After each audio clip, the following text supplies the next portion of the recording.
मनसुखानींना बळवंताने पत्र तर टाकलं होतं. त्याचा काय परिणाम होतो ते कळायला मार्ग नव्हता.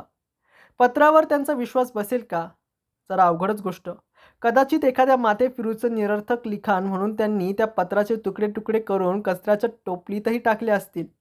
ही धंदेवाईक, पैशांच्या मागे लागलेली माणसं, पैशांपुढे त्यांना बाकी सगळं गौण असतं. आता 20-25 लाख मिळत आहेत ना, घ्या पदरात पाडून.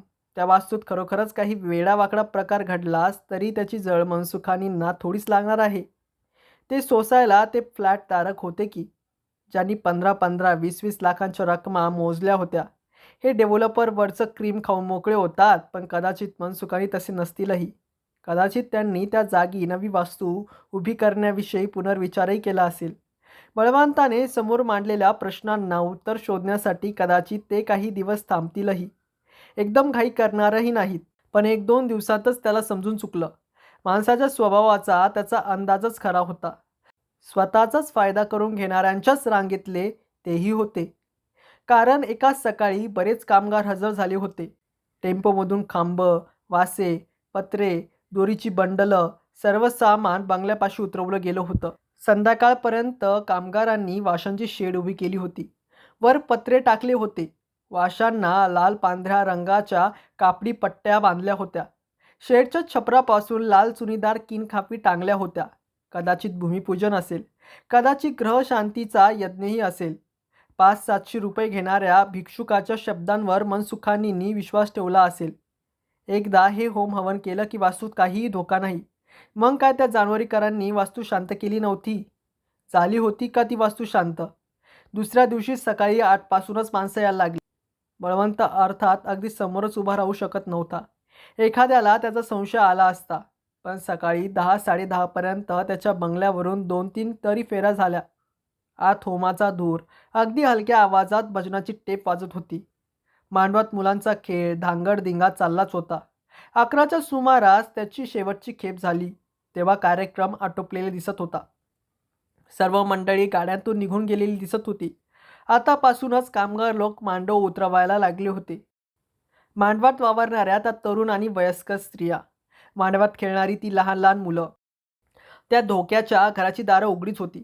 एखादी सून वा मुलगी किंवा एखादं लहान मूल सहज खेळता खेळता किंवा कुतूहलापायी त्या घरात गेले असते तर बळवंताच्या शरीरावर काटाच आला. तो गप्प बसू शकत नव्हता. त्याचा कॉन्शियस त्याला गप्प बसू देत नव्हता. समोर गर्ता दिसत होती, पण नंधाळ्यासारखे लोक गर्तेच्या काठाकाठावर वावरत होते. त्यांना धोक्याची सूचना द्यायलाच हवी. त्याच्या नसत्या लुडबुडीचा त्यांना रागही येईल, पण शब्दांनी कधी जखमा होत नाहीत. तो संध्याकाळी परत मनसुखानींना फोन करणार होता. मनसुखानींनी पंडितजींना बोलावून घेतलं होतं. त्या वास्तूत एखादा होम करण्याची इच्छा बोलून दाखवली होती. पण पंडितजी म्हणाले होते, अहो, भूमिपूजन होणारच आहे की, त्यावेळी होईलच का सगळं? नाही पंडितजी, तुम्हाला माहिती आहे का त्या बंगल्याच्या आधीच्या मालकाचा त्या बंगल्यात अपघाताने मृत्यू झाला? तुमच्या शास्त्रात एखादा असं होम हवन याग विधी असेलच ना, की काही अशुभ घडलं असेल तर त्याचा नंतरच्यांना काही उपद्रव होऊ नये यासाठी? खरं तर आवश्यकता नाही, पण तुमचा अगदी आग्रहच असेल तर एखादा गृहयज्ञासारखा साधा विधी करूया. नुकसान तर काही होणारच नाही. छान. दिवस पहा आणि मला 2 दिवस आधी कल्पना द्या. एका सकाळी उरकून टाकूया. किती वेळ लागतो? जास्तीत जास्त 2-2.25 तास. छान. ठरवा तुम्ही दिवस. मांडव उभारण्यासाठी पाठवलेल्या कामगारांना मनसुखानींनी अगदी स्पष्ट सूचना दिल्या होत्या की कोणत्याही कारणासाठी त्या बंगल्याच्या आत पाऊल टाकायचं नाही. एकदा एखादी गोष्ट मानली की मग अर्ध्यावरून मागे फिरायचा मनसुखानींचा स्वभाव नव्हता. होमाचा विधी जरी त्यांनी एक निमित्त म्हणून केला असला तरी ते त्या विधीचं पावित्र्य पूर्णपणे सांभाळणार होते. घरातल्या कुणालाही ती कल्पना आली नसती. मुलं, सुनं, नातवंडा सर्वांना स्नान वगैरे करून 8 वाजता तयार राहायला सांगण्यात आलं. 8:30ला सगळे बंगल्यावर पोहोचले. पंडितजी आधीच आले होते. त्यांची मांडवात मध्यभागी सगळी मांडामांड चालली होती. मनसुखानींनी 2 गाड्यांना जवळ बोलावून सांगितलं, मांडवातल्या सगळ्यांवर तुमचं बारीक लक्ष असू द्यात. बंगल्याच्या मागच्या बाजूला कुणाला जाऊ देऊ नका. तुम्हाला इतर कोणतंही काम नाही, फक्त लक्ष ठेवायचं. आलं ना ध्यानात? त्यात एवढीही कसूर होता कामा नये, समजलं ना? मनसुखानींनी थोरल्या मुलाला यजमान म्हणून होमापाशी बसवलं होतं. त्यांचं स्वतःचंही सगळीकडे लक्ष होतंच. म्हणून त्यांना धाकटी 5 वर्षांची मीरा रडायलाच लागताच दिसली. ते तिच्यापाशी पोहोचले तेव्हा ती बंगल्याच्या एका बंद खिडकीकडे पाहत होती. मीराला जवळ घेत मनसुखाने म्हणाले, "बेटा, काय झालं रडायला?" "पप्पा, पप्पा, त्या समोरच्या खिडकीतनं 2-3 मुलं माझ्याकडे पाहत होती. मला बोलवत होती. पण खिडकी तर बंद आहे." "नाही, मगाशी उघडी होती पप्पा." "मग समज 2-3 मुलांनी तुला खेळायला बोलवलं, मग त्यात एवढं रडण्यासारखं काय आहे?" "अं? पण पप्पा, ती मुलं ओळखीची नव्हती." "अन अन काय? चांगली नव्हती?" "चांगली नव्हती? म्हणजे काय?" "घाणेरड्या कपड्यातली होती." मनसुखानींना वाटलं नको म्हणून सांगूनही कामगारांपैकी कुणाची तरी मुलं आत गेली असतील.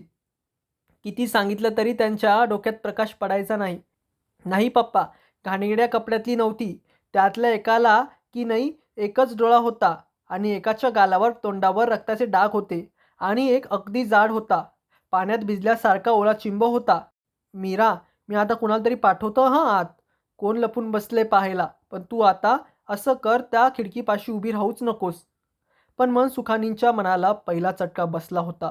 अजून बसायचे होते. धाकटी सून मागच्या बाजूला जात होती. तिला गड्याने थांबवलं होतं आणि मग मनसुखानींना बोलावलं होतं. "पप्पा," सून म्हणाली होती. एवढ्या एवढ्यात शशी मागे गेल्यासारखा वाटला. त्याला शोधायला चालले होते. "अगं, तो आलाय कुठे? शाळेत नाही का गेला?" "खरंच की, कशी वेड्यासारखी चालले होते नाही मागे." म्हणत सुनबाई परत फिरली. मनसुखाने काही वेळ तिथेच उभे राहिले आणि मग तेही वळून मांडवाकडे आले. मांडवात केवढा धूर पसरला होता. वास्तविक हवा कोरडी होती.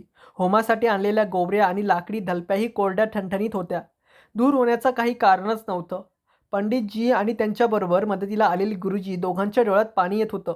वास्तविक या लोकांना होम हवनातल्या धुराची सवय असते. मनसुखानीही जरा पुढे गेले तेव्हा त्यांना आपले डोळे चुरचुरत असल्याची जाणीव झाली. त्यांनी गड्याला बोलावून तांब्याभर पाणी आणि पंच आणायला सांगितलं. पाण्यात बुडवून ओले केलेले पंचे जेव्हा डोळ्यांना लावले तेव्हा कुठे डोळ्यांची चुरचूर कमी झाली. धूर सर्व मांडवभर पसरला होता. हे जरासं चमत्कारिकच आहे, मनसुखानींना वाटलं. धुराने डोळ्यांना त्रास होईल, पण इतका? हा तर पोलिसांच्या अश्रुधुरांसारखाच डोळ्यांना झोंबत होता. डोळे उघडं ठेवणंही कठीण जात होतं. मंडपातली माणसं डोळ्यांवर हात ठेवून अंदाजाने हालचाली करीत होती. एकदम एका पुरुषी आवाजात अगदी आर्तकिंकाळी ऐकू आली. "सर्वजण आहात तिथेच थांबा." मनसुखानी एकदम खड्या आवाजात ओरडले. "जागचे अजिबात हलू नका. आहात तिथेच उभे राहा सर्वजण." आसपासचा धूर कमी होत होता. डोळ्यांची चुरचूर कमी होत होती. 20 सेकंदातच वातावरण मोकळं झालं आणि मग सगळ्यांना सोनबा दिसला. सोनबा बंगल्याच्या एका उघड्या खिडकीतून आत वाकून काहीतरी पाहत असावा असं वाटत होतं. पण त्याची निश्चलता जरा चमत्कारिकच वाटत होती. "मणिराम, जाधव, त्याच्याकडे पहा बरं." मनसुखानी ओरडले. मणिराम आणि जाधव सोनबापाशी पोहोचले. त्यांनी त्याच्या खांद्यावर पाठीवर थापा मारल्या. काहीतरी विचारलंही असेल, पण सोनबा तसाच्या तसाच खिडकीतून आत वाकून पाहत उभा होता. मणिराम जाधव यांना काही संशय आला कुणास ठाऊक. त्यांनी मनसुखानींना खुणेने जवळ बोलावलं. "शेठजी, याला हलवताच येत नाही." मणिराम म्हणाला. आत हाताने त्याने काहीतरी घट्ट धरून ठेवलं असावं. नाहीतर नाहीतर काय? "बोल ना." मनसुखानी खेकसले. "त्याला आतनंच कुणीतरी धरून ठेवलं असावे."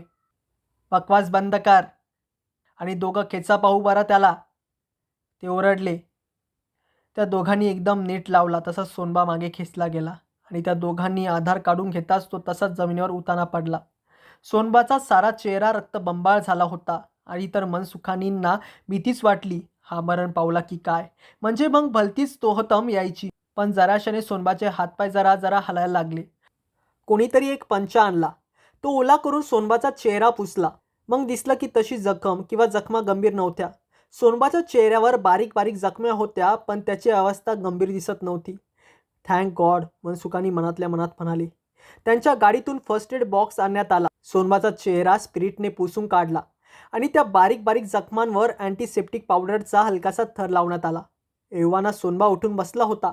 बोलण्याच्या मनस्थितीत आला होता. "काय रे, बरं वाटतंय का आता?" मनसुखानींनी विचारलं. "हो शेठ."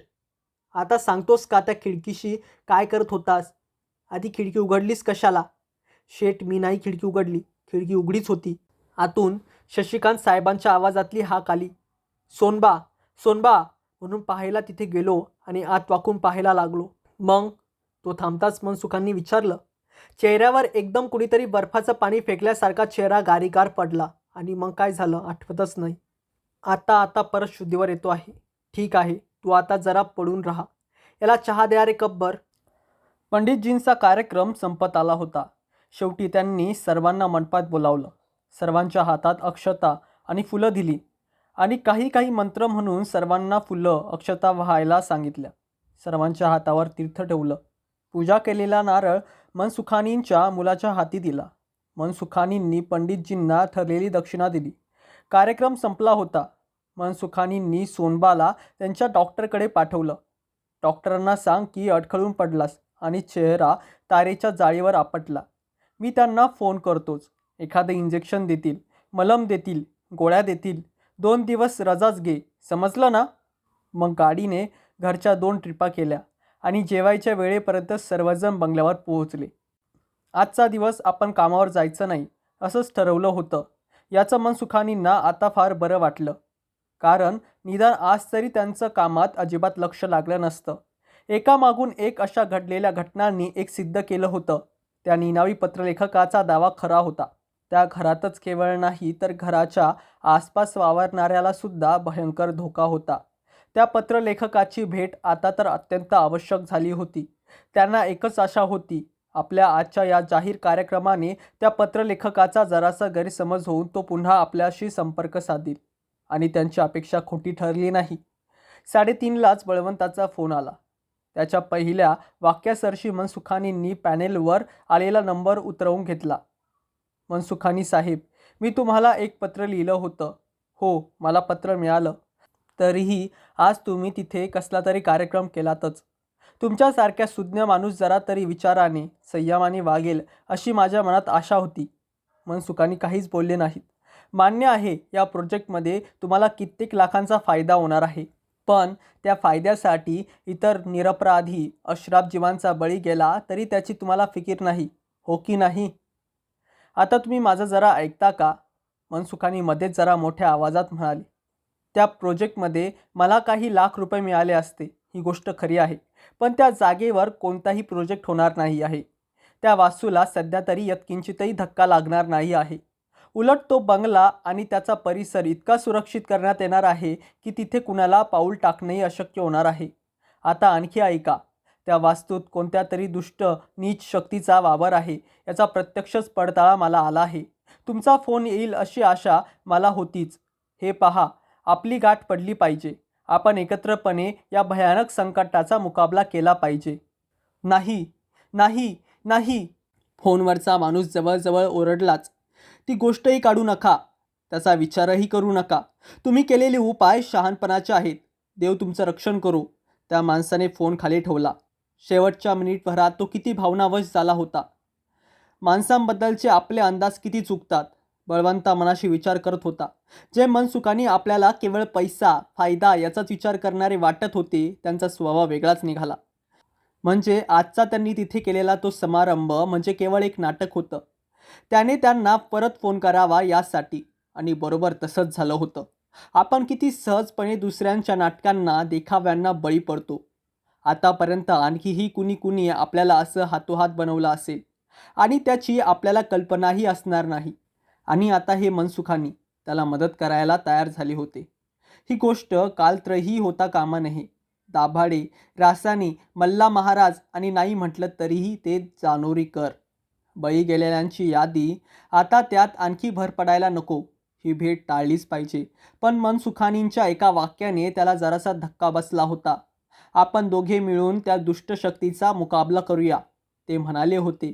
हा प्रतिकाराचा, नाशाचा विचार त्याच्या मनात एकदाही आला नव्हता. तो केवळ बचावात्मक हालचाली करत राहिला होता.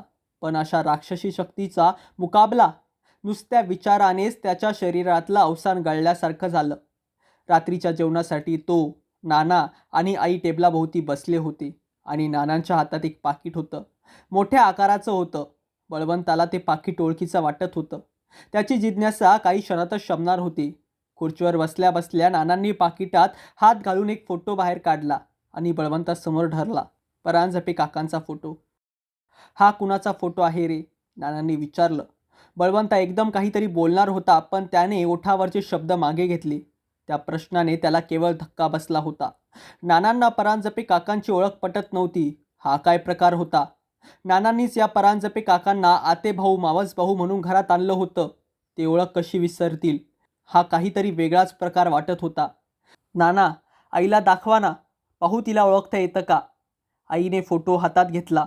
5-7 सेकंद निरखून पाहिला आणि मग फोटो टेबलावरच्या पाकिटात ठेवत ती मान हलवत म्हणाली, मला तरी हा चेहरा ओळखीचा वाटत नाही बाई. ज्या आईने या परांजपे काकांना चहा, वड्या, चिवडा, पोहे, शंकरपाळी करून घातली होती, तिलाही हे परांजपे काका ओळखू येत नव्हते. टेबलावरचं पाकिट आणि फोटो उचलून फोटोकडे पाहत पाहत बळवंता म्हणाला, आहे एक कॉम्प्युटर सिम्युलेशन. आपल्याशी त्याचा काही संबंध नाही. त्याने फोटो पाकिटात घातला. नाना, आई जेवणाच्या तयारीलाही लागले होते. फोटोचं ते दोघं एव्हाना विसरूनही गेले होते. प्रसंगाने घेतलेलं हे वळण अनपेक्षित होतं. विचार करायला लावणारं होतं. सर्व पर्स्पेक्टिव्ह बदलून टाकणारं होतं. नाना, आईंना दोघांना परांजपे काका आठवत नव्हते, पण त्यांच्या समोर त्या तिघांच्या गप्पा गोष्टी झाल्या होत्या. चहा कॉफी झाली होती, पण ही त्याची आठवण होती. सत्य कोणाच्या बाजूचं होतं? त्याची आठवण खरी होती का नाना आईची न आठवण खरी होती? प्राध्यापक रासन्यांच्याकडे त्याच्या समोरच अरुणच्या मनातली एक खोलवर दडलेली आठवण वर पृष्ठावर आणली गेली होती. अरुणने तो आठवणीतला प्रसंग सही वर्णन केला होता आणि मग रासन्यांच्या एका आज्ञेसरशी ती आठवण पुन्हा एकदा मनाच्या तळाशी जाणीवेच्या पलीकडे दडपली गेली होती. अरुण अगदी शपथेवर सांगेल की तो घरात गेलाच नव्हता. दारापाशी बॉल शोधत होता. तेवढ्यात त्याचे मित्र तिथे आले होते. नाना आईंच्या बाबतीत असंच काही घडलं असलं तर? ज्या स्वतःच्या विश्वासांवर माणूस इतक्या निर्धास्तपणे वावरत असतो, ते विश्वास किती सहजपणे चाळवले जाऊ शकतात. मग होत्याचं नव्हतं जर शक्य असेल, तर नव्हत्याचं होतं का शक्य नसावं? खरी आठवण जर दडपून टाकता येत असेल, तर मिथ्या आठवणीचं कृत्रिम रोपण करणं का शक्य नसेल?